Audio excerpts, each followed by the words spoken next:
I made a zoo in 10 days inspired by Winnie the Pooh. Oh, bother. I don't remember thinking that through. Exactly. Something close to heart is Winnie the Pooh. It combines my love for animals, books, and animation into one. And it's a nostalgic trip down memory lane. Day 1, in which we are introduced to the 100-acre wood, and the story begins. I avoid entrances, but if I'm gonna show off a zoo on YouTube, I guess we need to make it happen. I was inspired by classical English entrances a lot of walkthrough parks have, and used an arch as a starting point. We're also going for the honey yellow our Pooh Bear absolutely adores. And for the whole zoo, I wanted a classical vibe that doesn't necessarily go heavy on any theme. I want to create a realistic vibe rather than something fantastical this time. By the end, I hope you can describe it as a relaxing walk through the 100-acre wood, as if you stepped foot in the story itself. Using the classical pieces for this and coloring them yellow worked out in my opinion, and it's not only low effort, but finally gave me a reason to use them. And after adding the stone statues of the bear and some foliage to distract from my inability to produce architecture that makes sense, I think the entrance turned out looking kind of cute. I also wanted to introduce the theme without being too wham bam thank you ma'am in your face. So I made a welcoming sign to add to a roundabout. And of course this is out of self-loading, because to make a sign with custom letters really doesn't help with the deadline of 10 days. I created a roundabout to start the journey and added small details that should get you in the nostalgia, such as a honeypot and the infamous red balloon. It's small details like this I want to add, because these don't necessarily convey fantasy, I'd call it more magical realism. Yes, I really can't help myself. Realism isn't for me, there needs to be something in it. Finishing day 1, I can now say, welcome to Honey Hill. Day 2, in which Piglet finds a cozy corner and feels safe. Piglet is incredibly small, timid, and fragile. He suffers from anxiety, and many stories revolve around him overcoming his fears. He's somewhat of a reluctant hero, and wants to avoid potential danger by staying home, but he still tags along because he doesn't want to abandon his friends. Honestly, same. Piglet needs a habitat that mirrors the tranquility of the forests. They might be small, but it's important for pigs to have enough space to roam and explore. They enjoy foraging, so adding dense foliage not only looks pretty, but it keeps our piglets happy and busy. Piglet also loves the comfort of home, as do I, so creating a cozy shelter is necessary. I'm building our shy, insecure, yet lovable friend a treehouse to offer a hiding space. This way, Piglet can find comfort away from the busy world. Honestly though, I think I might be Piglet. While Piglet can take shelter in the treehouse, staff members need a place to take care of the pigs and get into the habitat, so I'm adding a non-invasive hard shelter. Not only does it add a way into the habitat, but it will give the pigs a real shelter, because a tree looks cute, but it's of course not functional. And again, I went for a rather toned-down theme inspired by the English countryside. Not to forget the water. A gentle stream is perfect because pigs need a source for drinking and bathing, and the serenity adds to the peace Piglet loves. So Piglet, in really both worlds, searches for a loving, peaceful environment, and I hope he gave him that. He's a reliable member of the friend group, because although he might be scared, he can also be brave to do something that must be done, especially for his friends. And that's why he's my favorite character.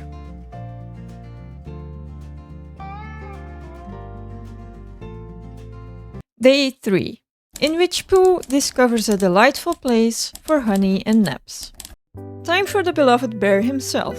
Winnie the Pooh, or Pooh Bear, is a lovable honey-obsessed bear. He's laid back and has a thoughtful personality, always ready to help his friends, even if his love for honey sometimes distracts him. Pooh has a silly wisdom and kindness which make him a beloved friend. He's as innocent as they come, and although it seems he has no thoughts whatsoever, he might surprise you. Pooh's habitat is a combination of his whimsical essence and the natural needs of the sun bear. Bears need plenty of space to explore, so it needs a variety of terrain types such as rocks, soil, and grass. This will keep bears engaged and stimulated. And Pooh's love for honey is legendary. I can't blame him. Honey is yummy in the tummy. Of course. What could be more important than a little something to eat? Honey is a tasty treat, and it encourages the natural foraging behavior of bears. so I built our Pooh Bear a honey tree to climb into. Pooh also needs his naps because getting that honey is a lot of work, so I built him a cozy home, creating an entrance into a rather spacious cave. For the hard shelter, I was inspired by cottagecore, which is mainly warm colors and greenery. Adding in some details like a lot of honey pots and loads of wisteria plants only adds to the coziness. And with this, I hope I showed off Pooh's gentle heart and playful spirit. Because if not friend, why friend-shaped?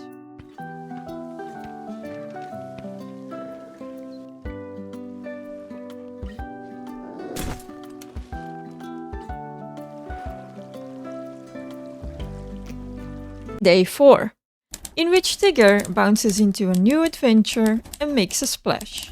The most playful character of them all. Tigger is an energetic and extremely optimistic character. Despite his enthusiasm to bring joy, his impulsiveness often leads to trouble, so he's kind of messy. That messiness is what I want to bring in this habitat as well. Tigers need space and diverse foliage to explore. Open grassy areas, lots of greenery and some rocky tops.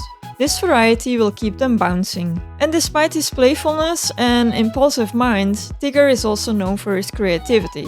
He's actually also an inventor, which I think is a very underrated part of his character. I'm building him a treehouse, combining his bouncing with his inventive spirit. I try to make it as if he built it himself from pieces of wood he's found around the forest, or trinkets he borrowed from Owl.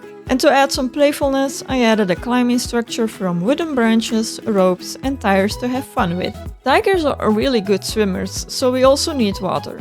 They enjoy cooling off from the heat that way. Adding foliage and enrichment around this area will keep them entertained as well. They're curious and intelligent, so their natural behavior to hunt will be also stimulated. And with Tigger's place coming to an end, I think we've offered him a place not only to bounce, but also to find some downtime from being the mess he is. Day 5, in which Eeyore finds a place a little less gloomy. Eeyore is melancholic, yet lovable. He always seems to be in a need for cheering, as he's very gloomy and very pessimistic. He also often feels overlooked. Despite that, he's still a loyal friend who can enjoy the little things in life. And Eeyore loves his solitude, so I wanted to focus on a somber place and adding cozy shelter. His wooden hut is perfect to retreat and feel safe from the hustle and bustle of the guests. I also offered him a bigger hard shelter, again as a way into the habitat.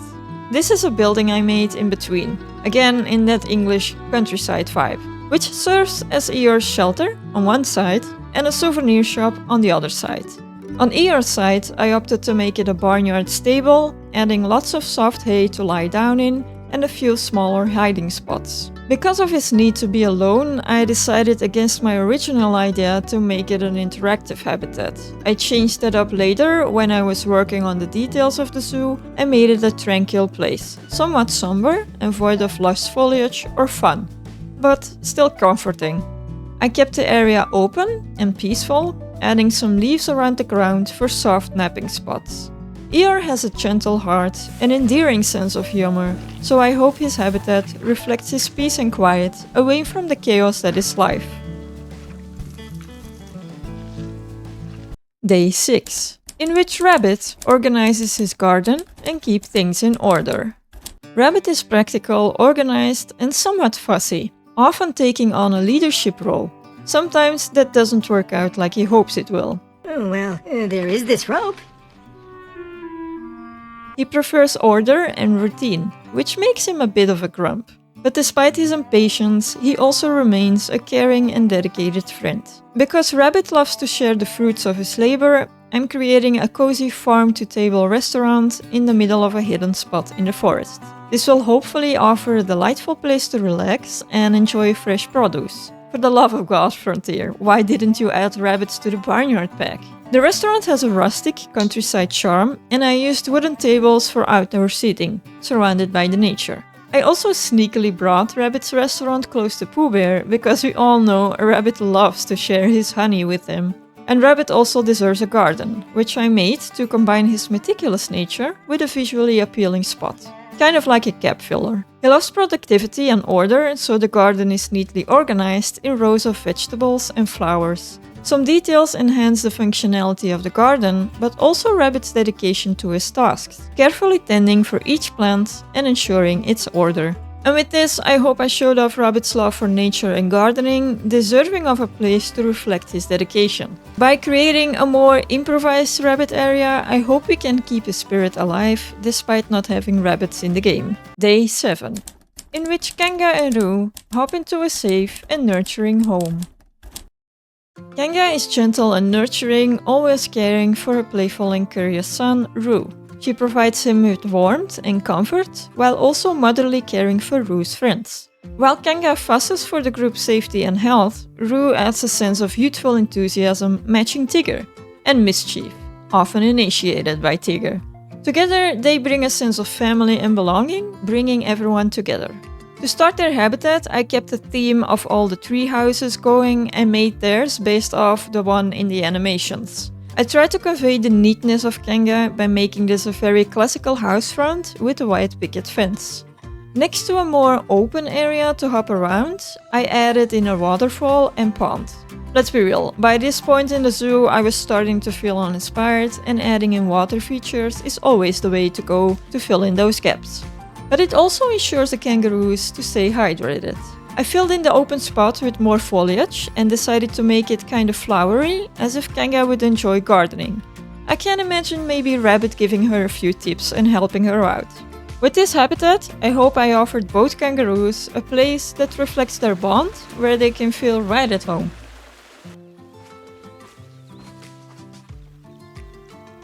Day 8, in which Christopher Robin creates a place for play and adventure. Christopher Robin is a kind-hearted and imaginative boy who loves nature and its friends. He often acts as a natural-born leader and protector, ready to help and offer some wise advice. His friendship and guidance are a central theme in the 100-Acre Wood. And that's why I really wanted to include a dedicated area to him. His adventurous character to combine fun with creativity inspired me to take a shot at building a playground and some sort of sandbox. And of course, it's across POOH's habitat. I continue to bee and honey theme, so the younger guests can have some fun exploring around. The climbing frame is also perfect for the little ones to slide, climb and explore, encouraging adventure, much like Christopher Robin's in the 100-Acre Wood. And this area is kind of smaller and it took up a bit less time than I was afraid for, which is always nice. But I hope I offered Christopher Robin an area to honor his boundless imagination and reflect his protective personality.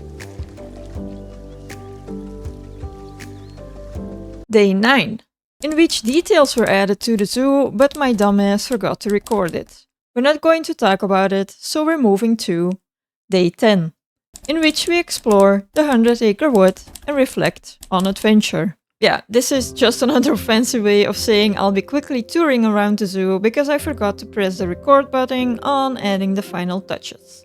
Silly me. But I want to do this to end this video on a more comforting note, rather than saying I'm stupid, which I'll hopefully do in a minute. Going through the zoo, you'll see that I mainly just filled the gaps in between the habitats with foliage, buildings, signs, education boards, and so on. And after building this all, there's no denying it, I absolutely love Winnie the Pooh. After building this, which is basically a love letter to childhood innocence, I realize I might even love it more now, in my adulthood, than back in the good old days of having snot noses and dirty hands from playing in the sandbox. While working on this, I was watching the movies on my second screen and found myself often watching them and completely ignoring the game, chuckling and smiling, even at times crying. Yes, I admit to that.